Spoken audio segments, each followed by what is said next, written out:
Hi friends, బాగున్నారా? మనలో చాలామంది ఏదైనా గొప్పగా సాధించాలి అనుకుంటారు. మంచి ఆశయాలు పెట్టుకొని మంచి జీవితాన్ని ఊహించుకుంటారు. విజయం కోసం రకరకాల కలలు కంటారు. కానీ ఆచరణకు వచ్చేటప్పటికి రేపు చూద్దాం, తర్వాత చేద్దామని వాయిదా వేస్తారు. అలా ఆశయాలు ఎక్కువ, ఆచరణ తక్కువ అనే వైఖరితో పనులను వాయిదా వేస్తూ మీరు ఎప్పుడైనా ఇబ్బంది పడుతున్నట్లయితే ఈ కథ మీకోసమే. రామాపురం అనే ఒక చిన్న ఊరిలో 25 ఏళ్ల సోము అనే ఒక యువకుడు ఉండేవాడు. సోముకు చక్కటి, దృఢమైన, ఆరోగ్యకరమైన శరీరం ఉంది. అంతకుమించి గొప్పగా కలలు, ఆశయాలు ఉన్నాయి. సోము, నేను ఈ ఊరిలోనే గొప్ప ఆదర్శవంతమైన రైతునవుతాను, నా పొలాల్లో బంగారాన్నే పండిస్తాను, నేను వ్యవసాయం చేసే పద్ధతులు, నా దిగుబడి చూసి అందరూ నన్ను పొగుడుతారు అని తరచూ స్నేహితులకి చెప్పేవాడు. ఆ ఊరు మొత్తం సోము ఆశయాన్ని మెచ్చుకునేది. కానీ సోముతో వచ్చిన పెద్ద చిక్కల్లా ఒకటి: సోము అలసత్వం, బద్ధకం.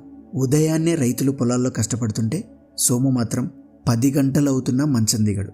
ఎండకు అందరూ పొలం పనులు చేస్తుంటే అతను నీడలో కూర్చొని తన కలల గురించి మాట్లాడేవాడు. ఆశయాలు పెద్దవే, కానీ ఆచరణలో మాత్రం ఏమీ లేదు. ఒక సాయంత్రం సోము వాళ్ళ తాతయ్య జగన్నాథం అతని ఇంటికి వచ్చాడు. జగన్నాథం అనుభవశాలి, తెలివైనవాడు. అతను సోము పొలాన్ని చూశాడు. మంచి సారవంతమైన పొలంలో ఏ పంట లేక అలా వదిలేసి ఉంటే చూసి బాధపడ్డాడు. సోము, నువ్వేమో బంగారు పంటల గురించి మాట్లాడతావు, కానీ నీ పొలం చూస్తేనేమో ఇలా వెలవెలబోతుంది. నీ కలలు ఆకాశాన్ని తాకుతున్నా గానీ నీ కాళ్ళు మాత్రం నేల మీద ఒక్క అంగుళం కూడా కదలట్లేదు, ఏంటిది అని అడిగాడు. సోము నవ్వుతూ, తాతయ్య, మీరు ఆందోళన పడకండి, రేపటి నుంచి మొదలు పెడతాను. నా పొలంలో అందరికంటే గొప్పగా పంట పండిస్తాను అన్నాడు. తాతయ్య నిట్టూర్చాడు. సోము నోటి వెంట రేపు రేపు అనే మాటలను ఎన్నోసార్లు విన్నాడు ఆ ముసలి తాతయ్య. అందుకే సోముకు ఒక పాఠం చెప్పాలని నిర్ణయించుకున్నాడు. తన దగ్గరున్న బ్యాగులో నుంచి 2 చిన్న ప్యాకెట్లను తీసి సోముకి ఇచ్చాడు. చూడు సోము, ఇవి సాధారణ విత్తనాలు కావు, ఇవి మాయా విత్తనాలు. మొదటిది ఆశయాల విత్తనం.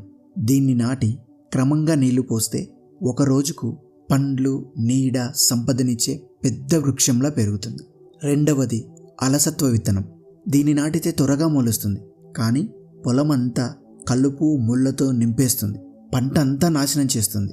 ఇప్పుడు నీ చేతిలో 2 విత్తనాలు ఉన్నాయి. నీ జీవితం, నీ భవిష్యత్తు దేనిని పెంచుతావో అనే దానిపై ఆధారపడి ఉంటుంది అన్నాడు. సోము ఆ 2 విత్తనాల సంచులను చూసి, నేను ఖచ్చితంగా ఆశయాల విత్తనమే నాటుతాను, నాకు విజయం కావాలి అని అనుకున్నాడు. కానీ మరుసటి ఉదయమే రేపు చూద్దామని వాయిదా వేశాడు. రోజులు గడిచాయి. చివరికి విసుగుతో ఒకేసారి 2 విత్తనాలను నాటేశాడు. తర్వాత చూసుకుందాంలే అనుకున్నాడు. వారాలు గడిచిపోయాయి. సోము విత్తనాల గురించి మర్చిపోయాడు. తన రోజులు నిద్రతో, స్నేహితులతో ముచ్చట్లతో, కలలతోనే గడిచిపోయాయి. ఒకరోజు పొలానికి వెళ్ళాడు. చూసి ఆశ్చర్యపోయాడు. అలసత్వ విత్తనం వేగంగా పెరిగి పొలమంతా కలుపుతో, ముళ్ళతో కప్పేసింది. ఆశయాల విత్తనం మాత్రం చిన్నగా, బలహీనంగా వేళ్లాడిపోతున్న మొక్కలా ఉంది. ఎందుకంటే అది నీళ్లు, శ్రద్ధ, సాగుకు నోచుకోలేదు కదా. సోము కలలు భయంకరంగా మారిపోయాయి. తాతయ్య తిరిగి వచ్చి ఆ పొలాన్ని చూసి, సోము, ఇది నీ జీవితం. ఆశయం అనేది చిన్న విత్తనం, దానికోసం నువ్వు కష్టపడాలి, ప్రతిరోజు నీళ్లు పోయాలి, లేకపోతే చనిపోతుంది. కానీ అలసత్వం, దానికి ఏ శ్రద్ధ అవసరం లేదు. అది తనకి తానుగా పెరుగుతుంది. పెరిగి పక్కనున్న మంచి మొక్కలన్నిటినీ నాశనం చేస్తుంది. నువ్వు గొప్పవాడివ్వాలని కోరుకున్నావు, కానీ నీ అలసత్వం నీ భవిష్యత్తునే కమ్మేసింది అన్నాడు. సోముకు ఈ సంఘటన తనలో ఆలోచనలను రేకెత్తించింది. ఆశయాలు మాత్రమే సరిపోవు, వాటిని బ్రతికించేది ఆచరణ మాత్రమే అని ఆ రోజు మొదటిసారి అర్థం చేసుకున్నాడు. మరుసటి రోజు ఉదయం సూర్యుడు ఉదయించకముందే సోము నిద్రలేచి తన పొలానికి వెళ్ళి తన చేతులతో కలుపును, ముళ్ళను పీకసాగాడు. వెన్ను నొప్పి, ఒళ్ళు నొప్పులు, చేతులకు గాయాలు అయినా ఆగలేదు.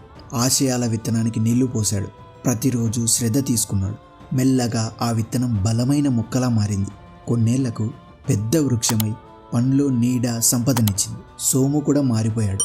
సోమును తనలోని అలసత్వాన్ని ఓడించిన ఆదర్శ రైతు అని ఊరు మొత్తం మెచ్చుకుంది. ఫ్రెండ్స్, ఈ సోము కథ కేవలం రైతు గురించి కాదు, ఇది మనందరి జీవితం గురించి. మనందరి లోపల 2 విత్తనాలు ఉన్నాయి: ఆశయం, అలసత్వం. మీకు పెద్ద కలలు, ఆశయాలు ఉన్నా కానీ అలసత్వం పట్టుకుంటే సోము పొలం గుర్తుపెట్టుకోండి. రేపు అనకండి. చిన్న పనితో అయినా సరే ఈరోజే మొదలు పెట్టండి. ఆశయాలకు నీళ్లు పోయండి, అలసత్వపు ముళ్ళును పీకేయండి.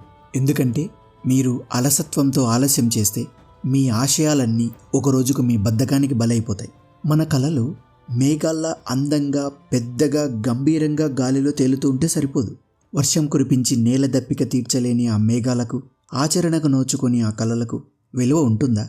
మీకు ఈ వీడియో నచ్చిందా? అయితే లైక్ చేసి దీని అవసరం ఉన్న వాళ్ళకి షేర్ చేయండి. మరిన్ని మంచి వీడియోస్ కోసం ఛానల్ను సబ్స్క్రైబ్ చేసుకోండి. అందరూ బాగుండాలని కోరుకుంటూ మరో మంచి వీడియోతో మళ్ళీ కలుస్తాను. Thank you for watching.